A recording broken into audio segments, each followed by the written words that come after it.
오늘도 은혜의 자리에 오신 우리 성도님들 환영합니다.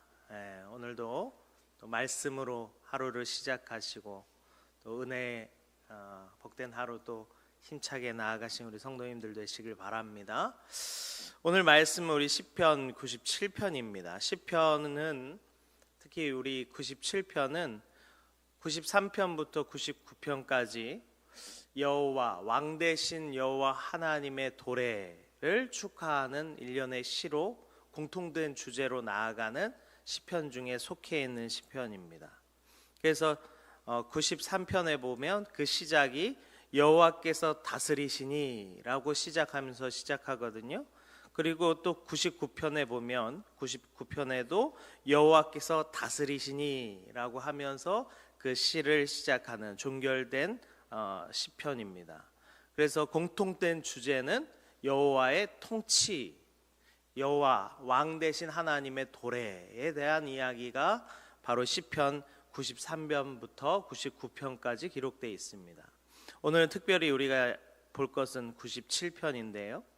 그 97편에는 여러 가지 함축된 의미의 내용들이 적혀 있는 것을 보게 됩니다. 우리가 특별히 시편을 대할 때 시편은 시잖아요. 시. 그렇기 때문에 어떤 은유나 함축적인 의미나 이런 것들이 그 시 안에 내포되어 있다라는 것을 우리가 이해하고 보면 좀 더 풍성하게 말씀을 볼 수 있을 것 같아요. 우리가 97편 1절을 같이 한번 읽어보겠습니다. 시작. 여호와께서 다스리시라니 땅은 즐거워하며 허다한 섬은 기뻐할지어다. 처음에 시작하는 말이 여호와께서 다스리시나니 라는 말로 시작을 합니다. 아까 말했듯이 공통된 주제, 즉 왕의 도래, 왕의 통치에 관한 내용이 이 시편 부분에 들어와 있는데, 특별히 그 시작이 여호와께서 다스리시냐니 라는 말로 시작합니다. 누가 다스리느냐라는 것은 아주 중요한 일입니다. 우리의 인생 가운데서도 중요한 일입니다. 나라 가운데서도 중요한 일입니다. 어떠한 자가 통치하며 다스리느냐.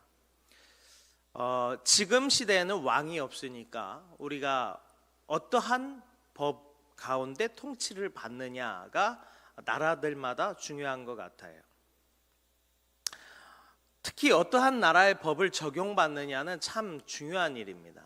예를 들어서 중국 같은 곳에서 마약을 다루다가 걸리면 사형입니다. 사형.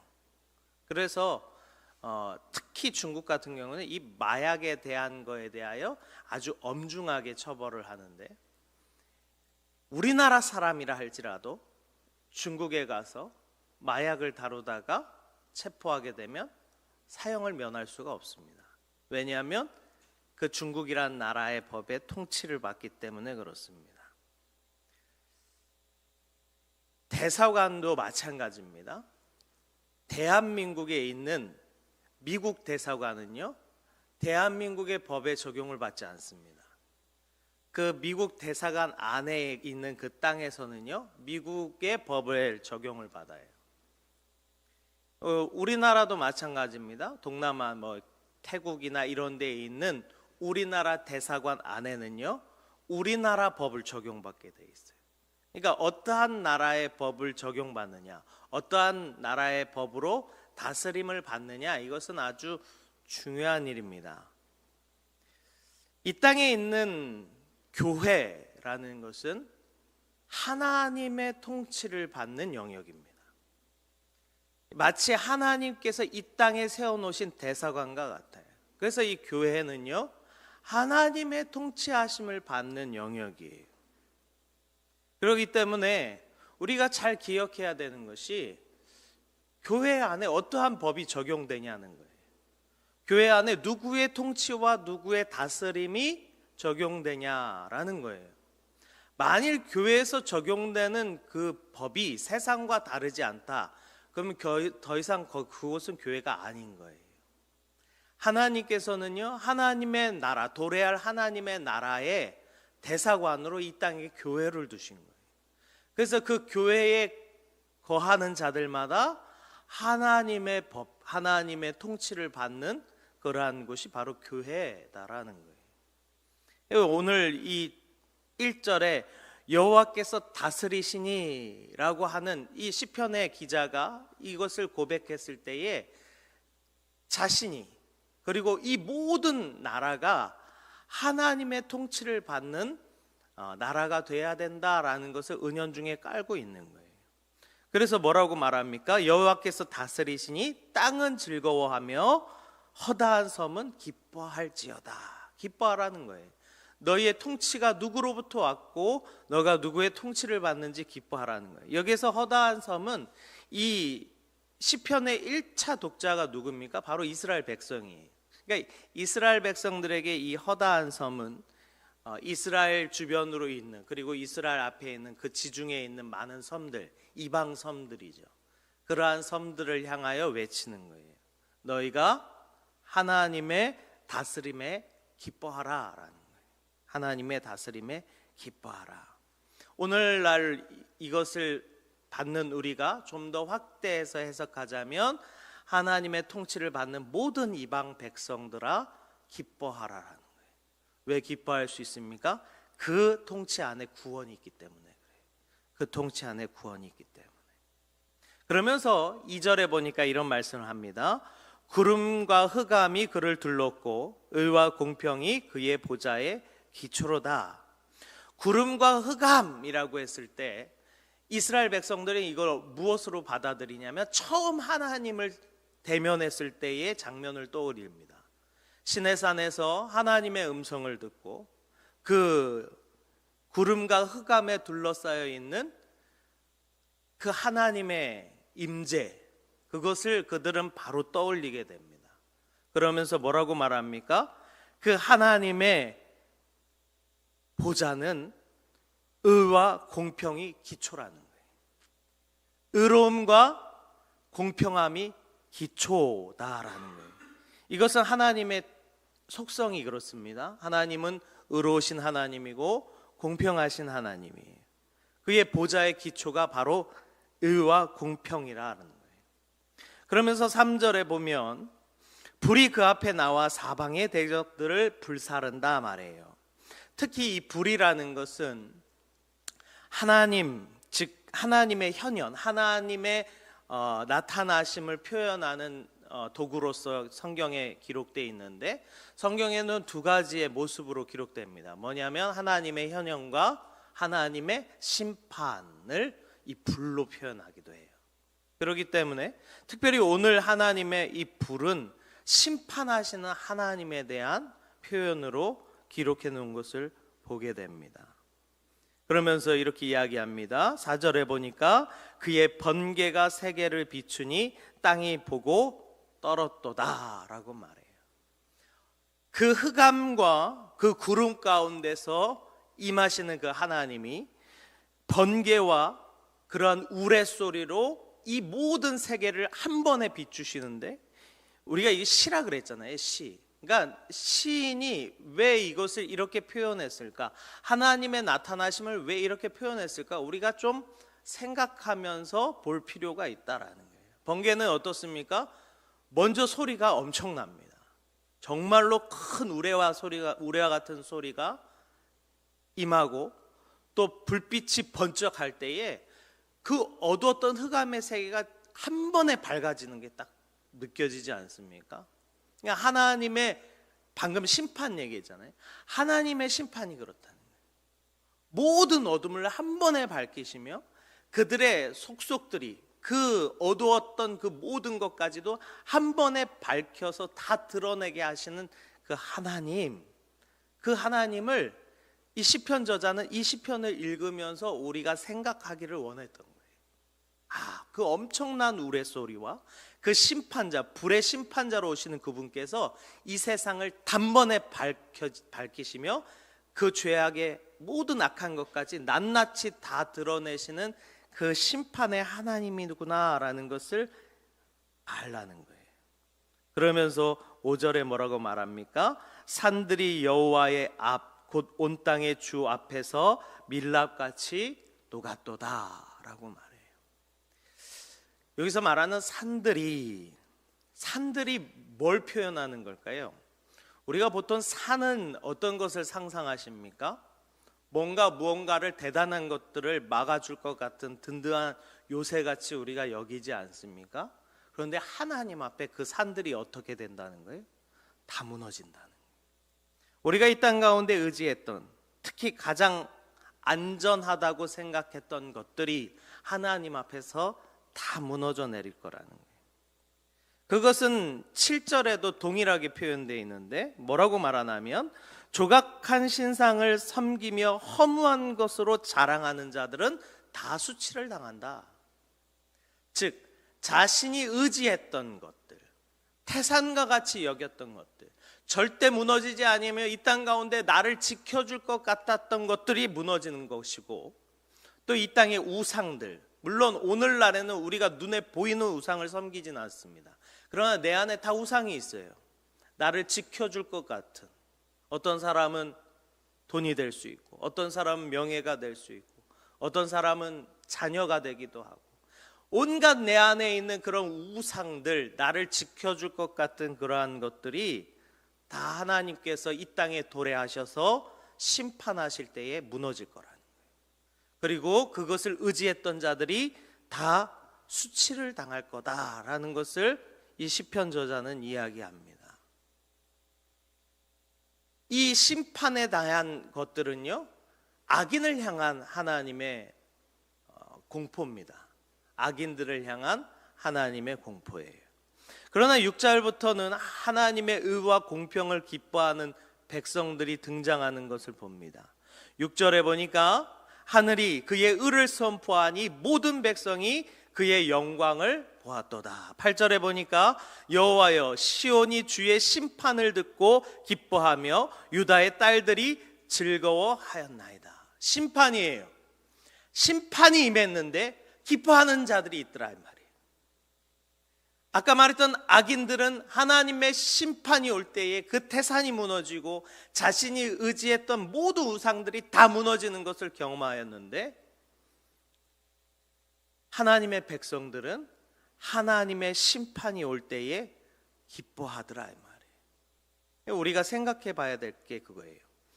나는 하나님의 심판이 기대가 됩니까? 두렵습니까?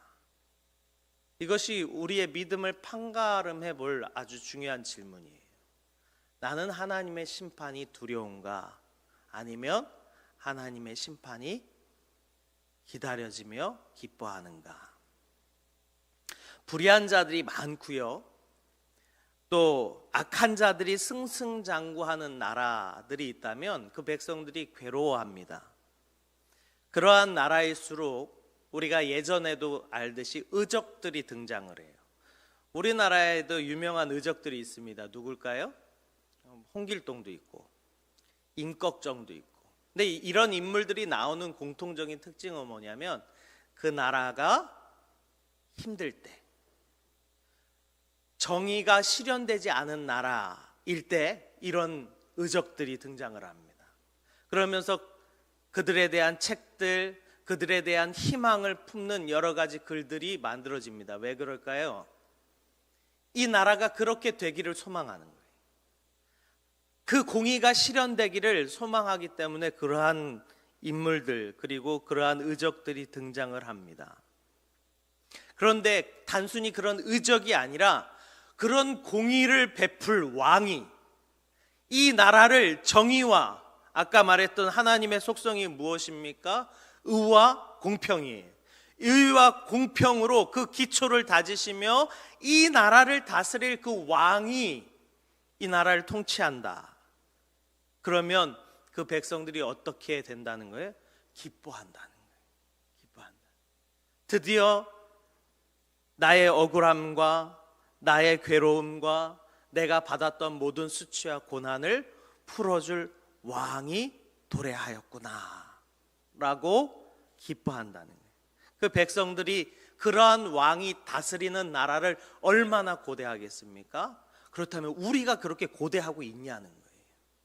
하나님의 나라가 도래할 것을, 하나님의 통치가 이 땅 가운데 임할 것을 기대하며 우리가 기다리고 고대하고 있느냐라는 거예요. 그래서 10절에 보니까 그 하나님께서 어떻게 하시느냐, 10절 후반절에 보면 이렇게 말씀이 있어요. 그가 그의 성도의 영혼을 보존하사 악인의 손에서 건지시느니라. 할렐루야. 악인의 손에서 건지시느니라. 하나님께서 이루실 일은 이것인 줄 믿습니다. 그것은 하나님께서 이루실 일이고, 그러면 우리는 무엇을 해야 되느냐? 10절 앞부분인데요, 여호와를 사랑하는 너희여 악을 미워하라 라는 거예요. 악을 미워하라 라는 거예요. 우리는 그냥 넉넉고 아무것도 하지 않은 채 하나님의 통치가 임할 것을 기다리는 것이 아니라 너희는 그 악을 미워하라 라는 거예요. 제가 전에도 얘기했던 것 같은데, 선과 악의 기준이 무엇입니까? 선은 무엇이고 악은 무엇입니까? 선은요, 하나님과 가까워지는 것이 선입니다. 악은 하나님과 멀어지는 것이 아니에요. 우리가 생각하는 착한 일과는 좀 달라요. 성경에서 말하는 선과 악은 그렇습니다. 그런 생각을 해봐요. 하나님을 알지 못할 때에 우리가 가졌던 모습, 제가 이제 초등학교 때 그런 경험이 있어요. 학교 앞에 문방구가 있는데 어떤 친구가 그 문방구 사람 애들이 그때 막 바글바글 많이 들어가니까 엄청나게 큰 전보 지우개를 훔쳐왔어요. 훔쳐왔는데 반에 와서 자랑하더라고요. 자랑해요. 그러니까 뭐가 선한 것인지 뭐가 악한 것인지 몰라요. 그러나 우리가 다 크고 나서 보면 이게 참 어리석은 행동이었구나라는 것을 알게 됩니다. 그리고 마찬가지입니다. 하나님께서 뭐라고 말씀하시냐면 여호와를 사랑하는 자여 너는 이제 악을 미워하라는 거예요. 너희가 장성한 믿음이 됐고 너희가 이제는 하나님을 잘 아는 자들이 되었는데도 불구하고 악을 아직 미워하지 않는다. 그러면 그 사람이 정말 하나님을 잘 따르는 자인가 우리는 고민해 봐야 되는 거예요. 정말 악과 선은 무엇입니까? 선은 하나님과 가까워지는 것이고 악은 멀어지는 거예요. 그러면서 우리 12절에 이렇게 말씀합니다. 우리 같이 한번 읽어보겠습니다. 시작. 의인이여 너희는 여호와로 말미암아 기뻐하며 그의 거룩한 이름에 감사할지어다. 아멘. 의인이여 너는 여호와로 말미암아 기뻐하며 그의 거룩한 이름에 감사할지어다. 이 거룩이라는 말의 뜻은 구별되다라는 뜻입니다. 구별되다. 레위기 11장 45절에 보면 하나님께서 이렇게 말씀하시죠. 내가 거룩하니 너희도 거룩하라. 이것을 베드로전서에 이렇게 인용합니다. 너희가 순종하는 자식처럼 전에 알지 못했을 때에 따르던 너희 사욕을 본받지 말고 오직 너희를 부르신 거룩한 이처럼 너희도 모든 행실에 거룩한 자가 되라. 기록되었으되 내가 거룩하니 너희도 거룩할지어다 하였느니라. 이 세상과는 분별된 자로 살아가라는 거예요. 좀 길어졌는데 결론을 짓겠습니다. 첫 시작에 하나님의 말씀이 오늘 시편의 시작이 무엇이었냐면 하나님의 통치에 대한 이야기였어요. 하나님의 통치를 받는 나라에 사는 사람들은요 구별된 자여야 된다는 거예요. 거룩한 자여야 된다는 거예요. 세상과는 달라야 된다는 거예요. 세상과 똑같은 통치를 받고 세상과 똑같은 법 가운데 살아가는 자들은 하나님의 통치를 받는 자들이 아니라는 거예요. 만일 교회 안에 하나님을 믿는 우리의 공동체 안에 세상과 똑같은 법이 들어와 다스리고 있다. 그러면 그것은 더 이상 교회도 아니고 하나님의 통치도 아니다라는 거예요.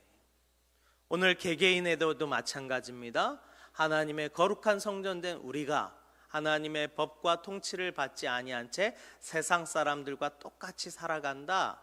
더 이상 교회가 아니라는 거예요. 오늘도 하나님께서 그 안에 내주하시는 거룩한 교회가 되시기를 주님의 이름으로 축원합니다. 우리가 이 세상에서 각각 모든 사람이 그리스도인으로서 하나님의 교회로서 살아갈 때에 이 세상이 교회가 되며 또 이 공동체가 교회가 되며 하나님께서 다스리시는 은혜의 나라가 될 줄 믿습니다. 그것을 가지고 오늘도 그리스도인으로서 살아가시는 우리 복된 성도님들 되시기를 주님의 이름으로 축원합니다.